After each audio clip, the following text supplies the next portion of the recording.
PAN videos ಅಥವಾ adult movies regular ನೋಡೋದ್ರಿಂದ ಒಳ್ಳೇದ ಕೆಟ್ಟದ ಈ ಕನ್ಫ್ಯೂಷನ್ ಟೀನೇಜಲ್ಲಿ, ಇವನ್ ಮಿಡ್ಲ್ ಏಜಲ್ಲಿ, ಇವನ್ ಓಲ್ಡ್ ಏಜಲ್ಲೂ ಇರುತ್ತೆ. ಅತಿಯಾಗಿ ನೋಡೋದ್ರಿಂದ ಅದಕ್ಕೆ ಅಡಿಕ್ಷನ್ ಆಯಿತು. ಲಾಂಗ್ ಅವರ್ಸ್ ನೋಡೋದು, ಡೈಲಿ ನೋಡೋದು ಮಾಡೋದ್ರಿಂದ ಡೋಪಮಿನ್ ಏನು ಮಾಡುತ್ತೆ, ತುಂಬ ರಿಲೀಸ್ ಆಗೋದ್ರಿಂದ ಡಿಸೆನ್ಸಿಟೈಸೇಷನ್ ಶುರು ಆಗುತ್ತೆ. ಸೆಕ್ಷುವಲ್ ಡಿಸ್ಫಂಕ್ಷನ್, ಎರೆಕ್ಷನ್, ಎಜಾಕ್ಯುಲೇಷನ್, ಇವನ್ ಪರ್ಫಾರ್ಮೆನ್ಸ್ ಆಂಗ್ಸೈಟಿ ಜೊತೆಗೆ ಅನ್ರಿಯಲಿಸ್ಟಿಕ್ ಎಕ್ಸ್ಪೆಕ್ಟೇಷನ್ ಶುರು ಆಗುತ್ತೆ. ಅಪರೂಪಕ್ಕೆ ಯಾವಾಗೋ ಒಂದ್ಸರಿ 5 to 6 minutes ನೋಡಿದ್ವಿ ಅಂದರೆ ಡೋಪಮಿನ್ ನಾರ್ಮಲ್ ಆಗಿ ರಿಲೀಸ್ ಆಗುತ್ತೆ. ಬ್ರೈನಿಗೂ ಒಂದು ಬಾಡಿಗೂ ಒಂದು ಹ್ಯಾಪಿನೆಸ್ ಇರುತ್ತೆ. ಇವನ್ ಸೆಕ್ಸಾಲಜಿಲಿ ಇದನ್ನೊಂದು ಫ್ಯಾಂಟಸಿ ಆಗಿ, ಒಂದು ಟ್ರೀಟ್ಮೆಂಟ್ ಆಗಿ, ಎಜುಕೇಷನಲ್ ಪರ್ಪಸ್ ಆಗಿ ಸಹ ಯೂಸ್ ಮಾಡ್ತೀವಿ.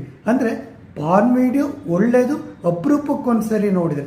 ಜಾಸ್ತಿ ನೋಡಿದಾಗ ನಮ್ಮ ಬ್ರೈನ್ ಕೆಮಿಕಲ್ ನೆಗೆಟಿವ್ ಆಗಿ ಇಂಪ್ಯಾಕ್ಟ್ ಮಾಡುತ್ತೆ.